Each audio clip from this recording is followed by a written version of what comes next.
Hello, legendary leaders, and welcome back to another enlightening episode of LLB with Fatah Khan. What does LLB stands for? LLB stands for Legendary Leadership Bites. I'm your host, Fatah Khan, a mid-career transformation coach, a TEDx speaker, and a best-selling author. Today, I'm going to cover an important topic that can help you to become a better leader. In fact, a mindful leader. So, I'm going to share 7 best practices that can help you to become a mindful leader. First of all, we all understand that leadership is neither a title nor it is a position. Leadership is basically a responsibility.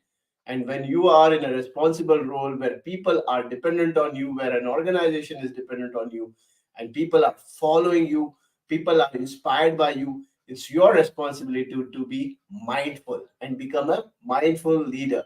So, how do you do that? If you have to become a mindful leader, what are the things that can help you to become that mindful leader? And what are the important aspects that you need to look at? So, here there are many aspects, but today I'm going to cover in brief 7 important aspects. So, these are the 7 practices of a mindful leader. What are those practices? Let's jump into these. Number one is self-awareness. As a mindful leader, it's important for you to become self-aware, because if you see a lot of people, one of the biggest costs people pay in their life is the cost of ignorance. Why do people pay the cost of ignorance, the cost of not knowing things? Because they are not aware. And as a leader, what do you need to be aware of? Forget about awareness of the marketplace, forget about awareness of the industry, the domains, the competitors, and all of it. All that comes next. The first step is self awareness. Become aware of yourself, right? As a leader, who are you, right? What are your values? What drives you? What are your factors that define you? Like, you need to be aware of that. And one of the things that you can do to become self aware is, as we all know, one of the powerful frameworks that helps all of us is SWOT. What is SWOT? SWOT. Strengths, weakness, opportunities, and threats. Sit down and create a SWOT of yourself in terms of what are my strengths, what are my weaknesses as a leader, right? And what are the opportunities that I might not be seeing, and what are the threats as a leader that I'm not able to see. So do all of this so that you can become self-aware. And if you want to go a little deeper, what you can do is, as a leader, start understanding what is my personality type, right? Am I somebody who is a challenging personality? Am I somebody who is an adventurer? Am I somebody who is like a rock star or an engineer? Different types of personalities of people do exist. So understand what is your personality, right? Understand where do you stand in different aspects, in different things, especially the strengths, the weakness, the opportunities, and threats. If you do this analysis, it will be very helpful for you. So that's step number one. Once you become self-aware, then you can actually keep moving ahead in your journey. So what is step number two, or the practice number two? The practice number two is presence. Now, as a leader, it's important for you to understand your presence in your leadership. What do I mean by presence? Presence of your role in your leadership, right? You need to be able to be presence, like understand, define your presence in terms of the roles and responsibilities you have as a leader, right? What actually makes you a leader? What are the roles and responsibilities that you have as a leader? Because many leaders actually do not get started by understanding their roles and responsibilities, and that's where they jump into different segments, different areas, and then they realize, oh my god, I did not have the authority in this segment, or this is not my domain, this is not my segment. And that's where they actually do a lot of mistakes. So it is important for you to understand the roles and responsibilities, especially when you are actually joining a new organization, or when you are moving from one role to the other. It's important for you to define your presence in terms of your roles and responsibilities. That's number two. What is practice number three? Practice number three is emotional regulation. Now, a lot of people talk about emotional intelligence, especially in leadership. We hear a lot about emotional intelligence. Leaders should be emotionally intelligent. And then One of the biggest myth or the confusion I see with a lot of people when it comes to emotional intelligence is people feel that they need to be emotionally intelligent as a leader to understand others' emotions, to be able to help others to be emotionally regulated and behave in a certain way. But that's a big myth. You know why? Emotional intelligence does not just cover your team members. Emotional intelligence covers first you. It covers your emotional regulation. As a leader, how are you able to take care of your emotions? If your emotions are going up and then suddenly goes down, and then suddenly up and then suddenly down, what will happen with you? Right? You will not be in control of your own emotions. Then how would you handle any teams, whether it's small team or bigger teams? Right? You will not be able to handle teams because you yourself have not regulated your emotions. So the first step for you in emotional regulation is you become aware of your own emotions and start regulating your emotions.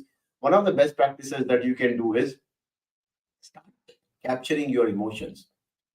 Like whenever you feel low, what is that causing you to go into that emotion? Whenever you feel high, like high energetic times, capture what helps you to be there so that you know like how you are behaving in different times with different emotions so that you can regulate your emotions. Then you can help others to regulate their emotions. But first, as a leader, you need to be able to regulate your emotions. So that is one of the best practices that any mindful leader can have. So that's number three. What is practice number four? Practice number four is empathy. Now, you need to have empathy as a leader. This is one of the values that you need to always have if you want to get into the leadership role. Whether you are somebody who is aspiring to get into a leadership role or whether you are someone who is already into a leadership role, empathy is something which is very important for you to have. Because think of this, in today's world, right? When we actually look at things around us, everyone is going through some or the other challenge in their life. Everyone would have some or the other emotions that they might be going through, some or the other things in their personal life, professional life. So a lot of these will be happening with everyone, right? And we all understand that people behave in certain way because of a reason. So you as a leader, you cannot be like somebody who is a transactional leader. What is a transactional leader? Just looking at transactions, project status, company status, the client status, just looking at the status, the numbers. You can't do that with your teams. You need to have empathy. If somebody is not able to perform well, you need to understand the reason behind them. You need to talk to them with empathy. You need to understand what is happening with them. You need to get to that human level. We talk a lot about artificial intelligence today, but artificial intelligence is a tool that can be used or the technology that can be used to do things better and in efficient way. But even in artificial intelligence age, you need to be able to connect with people with emotions. That's where empathy comes into play.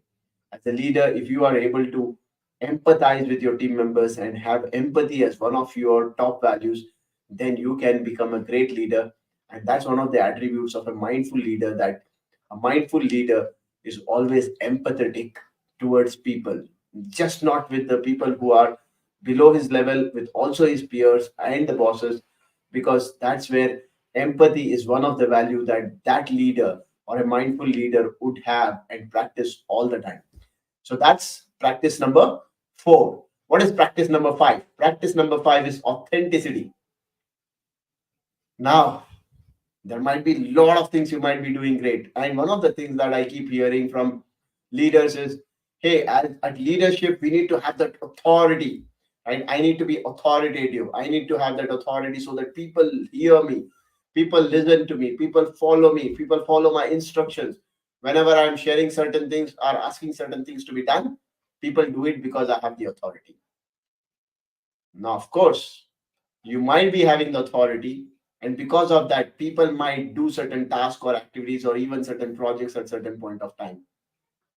But believe me, people will not be able to connect with you and build that rapport, the relationship with you, until you don't have the other A, which is authenticity. One of the A's that you might be having like is the authority. But without authenticity, you cannot build a great relationship with your teams, with your peers, with your bosses. You cannot build that great relationship. And leadership is a lot about building great relationships and being able to add value in people's lives. And that can only happen when you are authentic. People will connect with you when you're authentic, and you will be able to build great bonds and relationships and be able to lead teams only when you're authentic. And that's when you can also expect people to bring authenticity as a value if you are able to practice that and help people to actually see how they can also practice that. So that's practice number 5. What is practice number 6? Resilience. As a leader, you need to have this value, resilience. And when do you need to have this value? All the time. Because we know business or even leadership, whatever, like you, whether you are in B2B, B2C, or whether you are into services company, whether you are into like product company, whatever leadership roles you are into, we all understand that there will be ups and downs. Right? It can't be the straight part. It can be everything cannot be like smooth.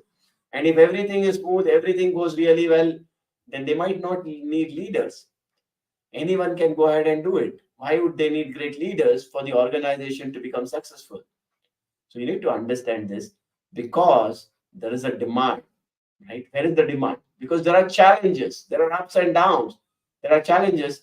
That's why there is a supply that can be taken care, which is leadership. You are able to like be that leader and get an opportunity in any organization because there is a challenge, there is a problem that you need to solve there, right? And so you need to understand there will be a lot of challenges, there will be lots of problems, there will be ups and downs. So you need to always practice resilience. Any setback that comes, you need to look at how do I actually fail and then still stand up and then continue.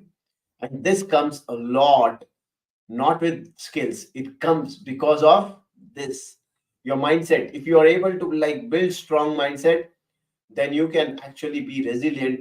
And whenever there are setbacks or challenges or problems, you would again fight back. You will again stand up and you will continue to do things. You will continue to take actions until you succeed. Because resilience, when you build resilience, that will help you to keep moving forward. That's practice number 6. And comes the last practice, which is practice number 7, which is compassion.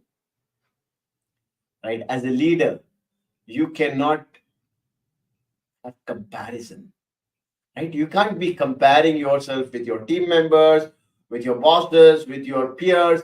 Right? Comparison cannot happen there. Right? Comparison, where should comparison happen? Comparison should happen with you. But one thing, right, that you need to always have is compassion. When you are looking at people, do not look for comparison with people. Look at compassion.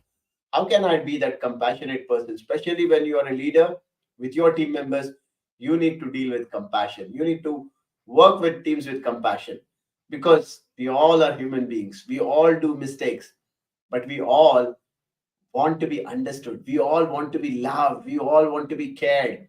And compassion as a value, if you are able to bring in your leadership, then you will be a great leader and people will see you as a mindful leader and a leader whom they can approach, whom they can work with, and whom they would want to follow and be inspired by. So these are the 7 practices that you can bring in your leadership to become a mindful leader. To summarize once again, these 7 values are: practice number 1, self awareness. Practice number 2, presence. Practice number 3 is emotional regulation. Practice number 4, empathy. Practice number 5, authenticity. Practice number 6, resilience. And practice number 7, compassion. If you are able to bring these 7 practices, then I'm sure you can become a mindful leader. So, with that, thank you so much to all those legendary leaders, to you for watching me and being here on this particular episode. And looking forward to see you on the next episode. Until the next episode, please do take care. Keep leading with purpose and impact. Stay inspired, stay influential. Thank you.